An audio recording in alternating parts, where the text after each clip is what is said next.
Welcome to Cybersynapse, the podcast that's creating connections through candid conversations about cyber issues. Sponsored by Agency, with your host, Kath Nibbs.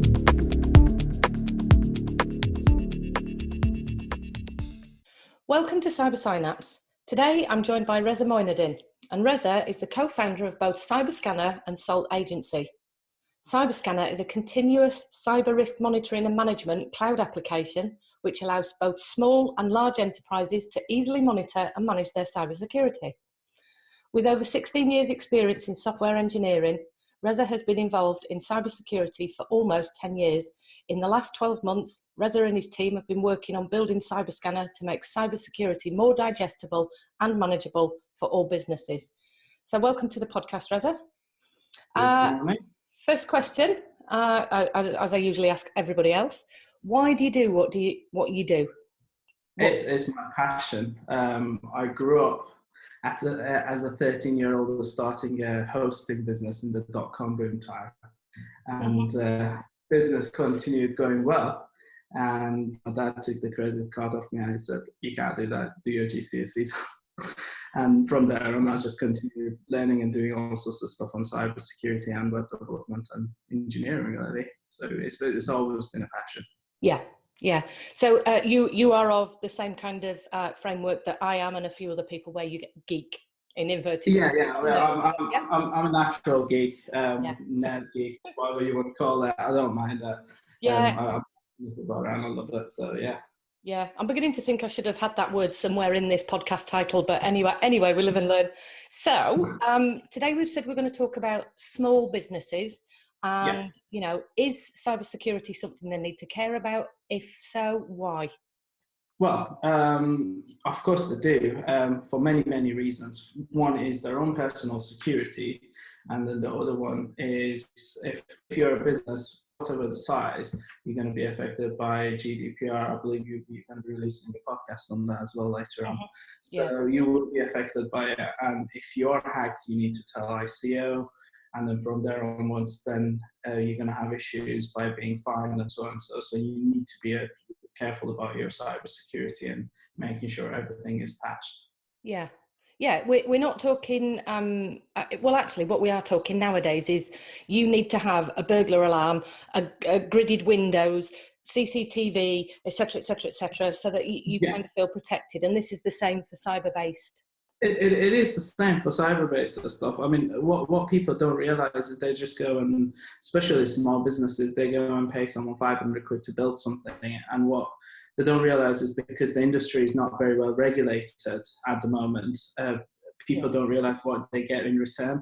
But like these days, you go and, you have a building done, you've got safety measurements, you've got certifications, and all that kind of stuff. And then you go, actually, this person's certified by the government. I know that it's safe. They're doing the right job. And when they're building my house, they're doing it right. But then you've got the carbon builders at the same time who do a really, really bad job, and you end up having problems.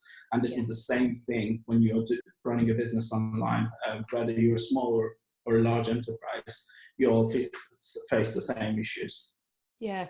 Do you think this is because people they're frightened of technology? So what they do is they pay other people to come and perhaps build their website, because it's almost like, well, I know a bloke who does that, that's a geek that can set you up with a website, and then lo and behold, you've had one set up that isn't secure. Exactly. Well, I think that the fear is one thing, and the other side of it is the lack of knowledge. I mean, I rather focus on what I'm good at, right? And you rather focus on what you're good at. So you trust that someone does a good job. What you don't know is how good are they at doing that job.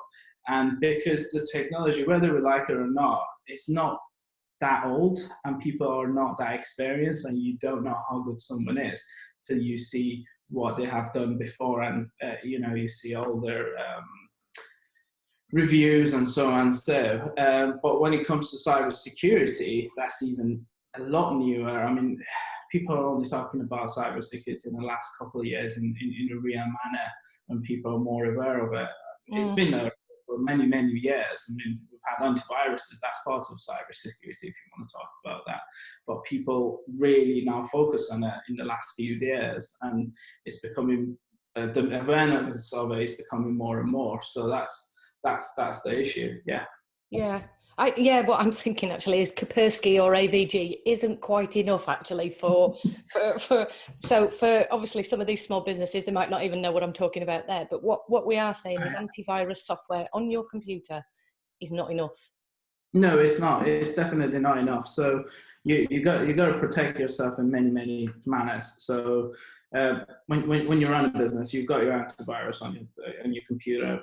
That's one thing, and then you've got your own personal security and having secure passwords. For example, people use the same passwords everywhere, and that's wrong. What they need to do is they have to use lots of different types of passwords, or use a password manager with one single one, and every different website gets a different one. So if, for example, your LinkedIn is hacked, not as in you are hacked, or LinkedIn is hacked itself, the password is released, and if it's leaked, then hackers are very likely to go and use the same password everywhere else to see if it matches. And if it does match, then they've got access to everything.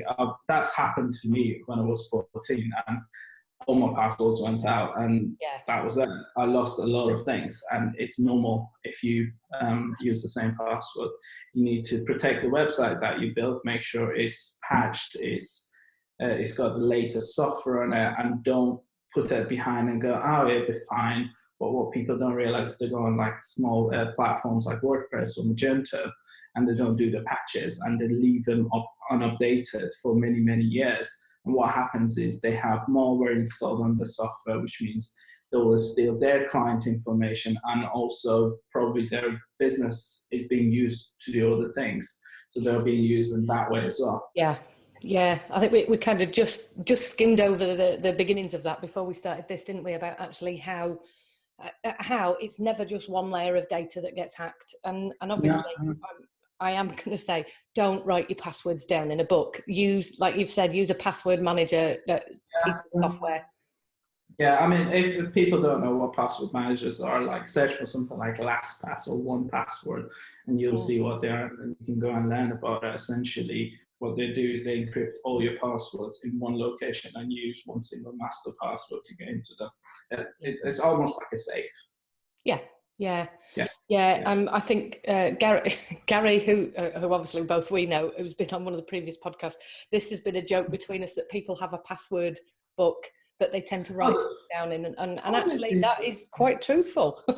They do. My dad does. He's got this little notebook. And now, if anyone knows my dad, they'll go and find it. It's like an instance in wallet, and then he goes out. He does kind of hash them out, which means he encrypts them because he speaks two languages. He writes parts of it in Farsi and the other parts in English, so no one knows what the password is. But in reality, I could read that and say, "Oh, this is the password. Hey, that'll work." But no, they take them out. It's horrendous. Yeah, and there are actually some really good techniques for, so I'm just going to geek a second and say that there's somebody who's written books about kind of how you create passwords, and some of the techniques are that you make up. This comes from memory mnemonics, and I'm actually going to quote somebody called Jim Quick here, who's recently talked about how you remember your passwords is to think about the first street that I lived on, and this is where I lived, and this was the colour door, and you use letters and numbers to kind of make your password. But for some people, I'm almost thinking about the way that brains work in this day and age. People forget them all over the place. So I mean, and that's layer one.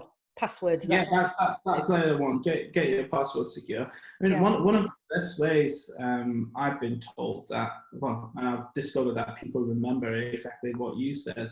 Just create a sentence like, I used to live on, I used to go to Northwood School, and that's it. And then that's your entire password. Capitalize it, and then you're done.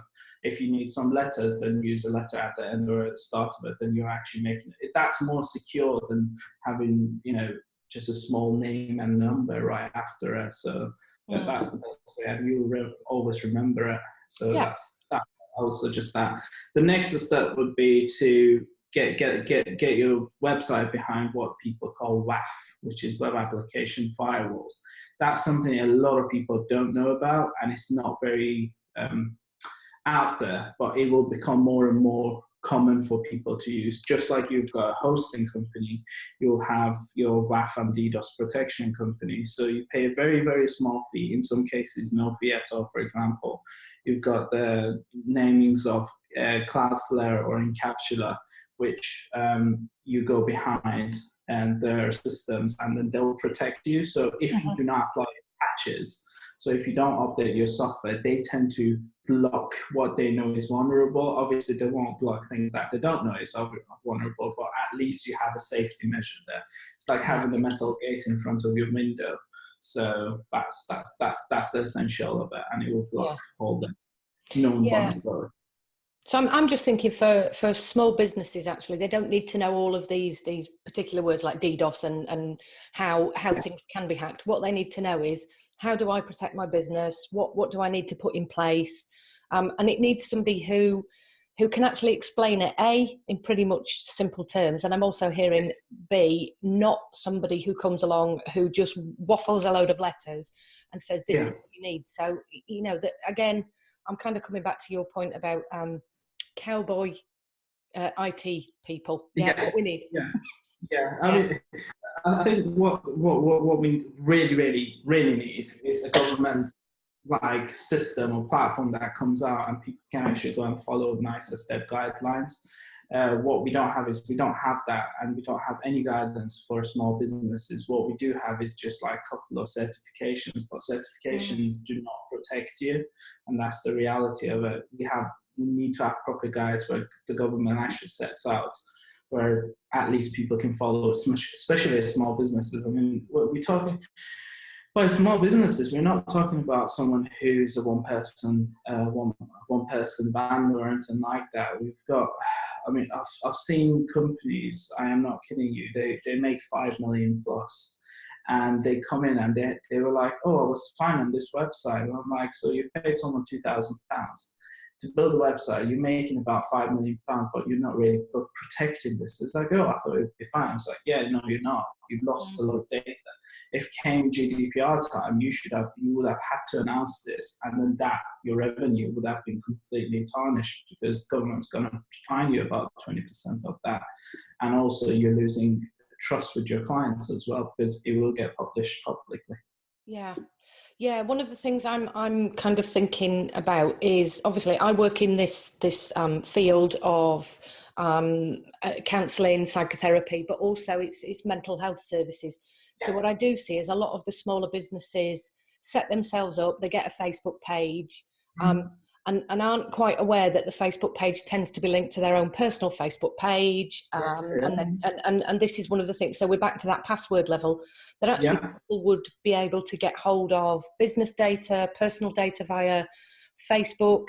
And then they pay for website setting up. And one of the things I know about some of the smaller businesses, they are looking to do this for nothing. And I think that's one of the issues, isn't it? Is they're using cheap fixes. They do want it for cheap or for nothing. I guess it's who you're dealing with. If you can't afford paying an agency to do it, which is more expensive, at least find someone who is doing it quite a lot and is experienced and it keeps things up to date. It's hard to find that, unfortunately, but it is possible to find it by looking at like their LinkedIn reviews and finding out what people are really talking about. And go and see their example of work and go and talk to the other businesses and see if they're happy, because they could say something and it's not really true. So that's there. And the fact that you mentioned that their Facebook profiles are linked, that's another big issue. So your WordPress gets hacked, your password is leaked, and then what they can do is they can get into your Facebook, because you're very likely to share the same password, and then you've got your family information stolen. And what happens from there onwards? I don't know if that's happened to you. One of my employees a few weeks ago received a message from his friend saying, hey mate, I need some money. Can you like transfer me some money? Because he thought it was his friend on Facebook. He actually did transfer it. And then a couple of hours later, he received a message saying, oh, my Facebook has been hacked. And then you've sent some money to some random person. And that's it. It's the reality of it. So there's a lot of issues that can come out of it. Yeah, yeah, and it's not just about kind of Facebook. It's about any kind of social media, but also I'm just thinking about the data that people take from their websites, and also because it's cropped up twice, is this idea of ICO need to be told, but also that you can be fined, and there is something about. I'm not sure that many small businesses, particularly that I know of, are aware that you only have a very limited time in which to report it. And Yeah. obviously, your reputation is then tarnished about actually you didn't take the precaution. Yeah, you didn't Caution. take the precautions beforehand, and that Yeah. this is personal data of your clients. Yeah. That's exactly true. And it what the outcomes of us a lot worse than it is. I actually don't know if they will criminalize you if you haven't taken that act or not. I don't know if you know that, but Mm, I'm not sure about it. What happens from there onwards when you get fined and then you get taken to court? I don't know what will happen from there onwards, but I'm sure that there'll be even further tougher laws as the years come by. So yeah. that's it. Yeah, well, we're kind of moving into open waters, aren't we? And nobody knows quite what's over the horizon with this. But what we do know for us, in inverted commas, geeks that have been watching this for a while, actually, there's Yeah. potential here for data to be used in lots and lots of criminal ways by other people, and that actually we, as the data holders, whatever it Yeah. is that we're doing as this business, we have an obligation to our clients that we're not leaving pieces of paper around. We're not, and this is the same for the cyber stuff. So, It is, yeah. You shouldn't do that. no, You don't go around and putting like, I mean, you deal with your clients. You don't go and like leave a booklet of clients' information out there and go, hey, people, just use it up and do whatever. And then they can be sold out as well. On the dark web, if you go there, you can actually purchase data. I think yeah, depending on what the data is, it starts from 50p and it goes up to £10 per person, and you can purchase these. There are lots of websites that they do that. There's like hacker Russian websites and all that, and that becomes an issue. I mean, at the moment we're doing some dark web monitoring system, building it, where we're looking at people's leaked data and how you associate to businesses. And it's so easy to go and purchase these data, and the passwords are out there, their personal information, family information, in some cases like who's their children and all that. It's yeah, really, really scary. And if your client's information can get out there, you've got your fine to worry about, you've got the criminalization to worry about, and then the fact that because it gets publicized, you also have to worry about your customers coming and sue you as well. So that's going to become an issue. yeah, I personally feel like what will happen is, what we have with the PPIs, there will be law firms that will open up just to give you a call. It's like, oh, we have heard that you have yeah. Your been data's been leaked. Yeah, Are you aware of this? Yes, no. Oh, we can tell you how much people will owe you, and people will jump on the bandwagon. And yeah. if the country's getting into more debt, why not? Let's get on that and try to sue another company. And if I get 500 quid out of it, 500 quid is there. So it all adds up suddenly. Yeah, I'm just thinking actually that there's going to be hackers that do the same as well. Say, can we get your data? So not only will you have the genuine litigious society that says, right, Yeah. let's get some money for these people who have had their data Yeah. leaked, but there's also going to be the hackers that want your data so that they can then do something with that. They can double benefit from it. So Yeah, sell your data online and also use it to do something else, to pass on to solicitors, to pass on to this and that. Not that I'm saying solicitors will buy it, but they will fake out that they are solicitors and so on. yeah. So they're these kind of things. Do you know, all I ever seem to do on these podcasts is bring doom, and more doom. I'm just yeah. It Anyway, is cybersecurity, and the reality of it is dark, and it's yeah, there is a sad side of it, but there is also the good side of it. People, what we can do is we can actually get. We can diminish these hackers, and we can get rid of them, and we can reduce their numbers. And the only way to do that is to protect ourselves better and make it really, really, really hard for them to actually be able to do these acts. And that's the best way to do it. So if everybody actually gets together and tries to improve their cybersecurity and website securities and their public domain security, then they can reduce the chances of these hackers getting in there and trying to sell out the information. So we can get rid of them. There is a positive side to it. So it's not all doom and gloom. No. Well, I mean, the thing is for every opportunity of hacked data, there's an opportunity for a businessman, but there's also an opportunity for a criminal. And actually, the criminal and the businessman are exactly the same thing. And that's essentially what I see this as, is you're preventing a businessman taking your data and making more business out of it, as well as that's right. I think there's a Chinese word. I can't remember what it was, but basically he explains that for every opportunity, for every disaster. It's the word of disaster. So disaster explains that there's disaster and there's opportunity in it. So the symbols that is created. So that's that. And I, when you were talking about selling data on the dark web, I mean, apart from the fact that we haven't covered the dark web yet on this podcast, because that I'm going to do soon, because it'll probably end up being a 3-hour podcast, that one, or I'll just have to do it in chunks. There's the dark web is beautiful. Well, for me, I'm just thinking, well, that's why people sell this data, because it's a business. It is a legitimate business. I mean, I don't know if you were there when I did my presentation on the dark web. It is a legitimate business. It's 9 till 5. They go into their offices. It's organizations. They go into their offices. They sit down. They start working, and then they finish up on a Friday. And generally, they do all their hacking over the weekend using bots. And then they come back on a Monday morning and they go, "Oh, how much money have I made today?" Yes, and that's the bit that I think people forget is that actually these people, because they might be females as well. There are some of us that are quite geeky. Actually, what they're doing is exactly the same as somebody who turns up to office hours. Exactly the same as it's pretty much they're the elite of what they do, and that's one of the things to bear in mind, is they are very, very good at what they do. So we very, very good organized.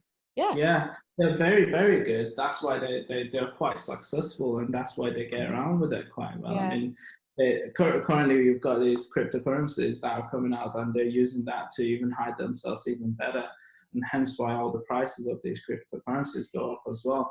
But they're extremely good at it. They're out there. They work as businesses. They have targets to hit. They have essentially they know their plans of how they're going to go around and use all these smaller businesses, because what I think will eventually happen as well is bigger businesses are going to make their systems tighter and tighter, and what will happen is, I would say, these hackers will move away from targeting bigger businesses, move away into more of a smaller businesses, because the chances of them being able to use those is a lot easier, and it's a lot easier to hack a smaller website, hack a smaller business, and get the data. And then once you accumulate all that, you've got tons of information to go after and sell and use, or do whatever you want to do, whether it's sending text messages or whether it's a way to pull out money from their bank accounts. It is possible. It's just out there. Yeah, I'm actually thinking of a metaphor that might explain this quite well. Is it's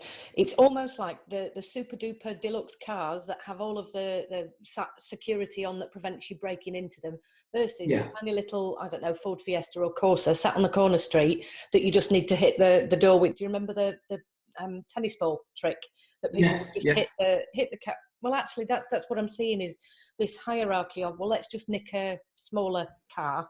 Exactly. Yeah. It's easier to just nick the smaller car because it's not being tracked. The person who is having their car stolen is less likely to go and try to find this person, because they don't have the money, or it takes a lot of resources, and their reward goes less when it comes to the police and all that. They will hear it, but it's a lot harder to track for smaller businesses than to track for a bigger business.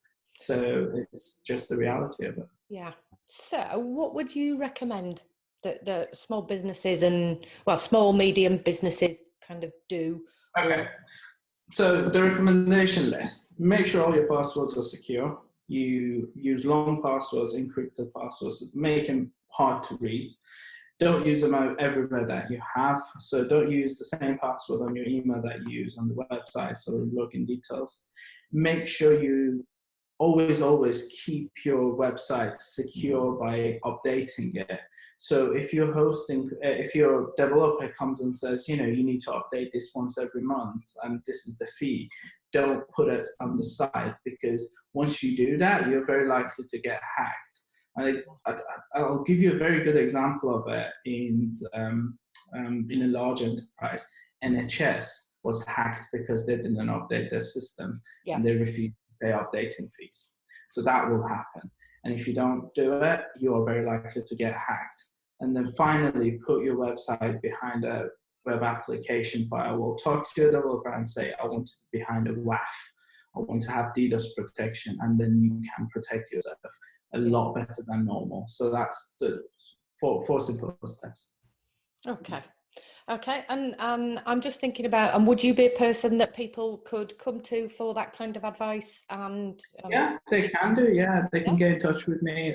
You can give out my contact information if you like, and they can get in touch with me, and I'll advise them. Whether it's on Twitter, it's @myendin. I think it's better written. It's very hard to spell. Yeah, what I'll do, I'll put everything into. I'll put your contact details on the show notes, and also. As always, if people want to email me, then they can do, because obviously I deal with the other side of it. Is, I sit in the therapy room with somebody who has been hacked, and we talk about what's going to happen, about how they feel about it, and so on and so forth. But obviously this is a case of let's do what we can to protect it occurring in the first place, but also it's knowing that there's little steps. And I was actually, as you were talking about the NHS, I started laughing thinking, I've just recently seen a couple of TV programs that are now bringing this into sort of like how hospitals can be hacked or how businesses can be hacked. And because it's becoming a topic that people want to talk about, but I do feel it's slightly massively over-exaggerated. It's a slightly is, and at the same time it isn't. The problem is once you have your foot in the door, you have access to a lot of things. So just to give you an example, when you go into hospitals, a lot of the systems, even though like the X-ray systems, they're connected to an Ethernet. Yeah. That means once you have got your foot in the door, then you can actually go in there and take people's X-rays. And it might not be useful to you and me, but it's probably useful to someone else for many reasons. Whether it's that to go and blackmail someone or get some historic information on their health. There is always lots of different things that can come out. Yeah, it's the sinister side of what can happen with the data, isn't it? That's what we need to bear in mind. It is the sinister side of it, and if the hackers are there, they are doing it because there is a sinister side of it. It's not for jollies. They don't do that for no reason. No, I mean that's the 1980s. I'm just thinking weird science and some of the program. That's what we did at younger ages, was play about with computers. Yeah, we did that, didn't we? We had the Commodores and all that. We were like, ooh, put some code in there, and it's like, oh, I have something. Yeah. I'm a Commodore quit. I loved my Commodore. Yeah. Yeah. No, I put something in there, and oh yes, I can change this, and it's no longer that. It's full-on running businesses, and they just do it because they're there to make money, and that's the end of the result, and they will do it for whatever reason. And if they can do it, they will do it. You'll see less people going and stealing cars, but now that's moved on to a more of a modern manner. So that's the way to think about it, really. They can't steal cars, they go something else to do something else. Sinister. Yeah, I'm just thinking of so I'm going to go back to Commodore moment. The poke and peek that you use to change the screen colours and the border, right? I'm thinking actually that's what these people are doing. They're poking and peeking at your data. Yes, they are. Yeah. So Commodore 64 in 2017. Get in. There you can't go. believe I've made that link. Right. Yeah. I think I need to go and have a drink and take a cup of tea. Yeah. Because I've gone off on one now. Right. Go back into the moments. I mean, all these legacy stuff are coming out. I bought myself for Christmas one of these Sega Mega Drives, old school edition, so I can sit down and play. Yeah. Yeah. Yes, Oh. I introduced my children to a Commodore 64 when they were about 7 or 8, and they looked and just went, "What is that?" You know, the tape. Yes, the tapes. You have to wait. Yeah, 3 minutes you have to wait. Oh yeah. They can't wait, can they? They don't know what it's like. Well, that's one of the things that I do kind of write about and talk about, is actually the level of patience in younger people nowadays has changed. Yeah. No, they have no patience whatsoever. It's yeah. Let's not talk about that. We'll go off on one. That's another story. But Yeah. all I'll say is they will never know what a beak pen is and a tape that you roll reverse back. It's like yeah. Right. Okay. So thank you for your time. And obviously all of the details will be in the show notes, and they'll be, down below on YouTube and on iTunes when I do that. So for today, thank you very much for your time, Reza. No worries. Thank you.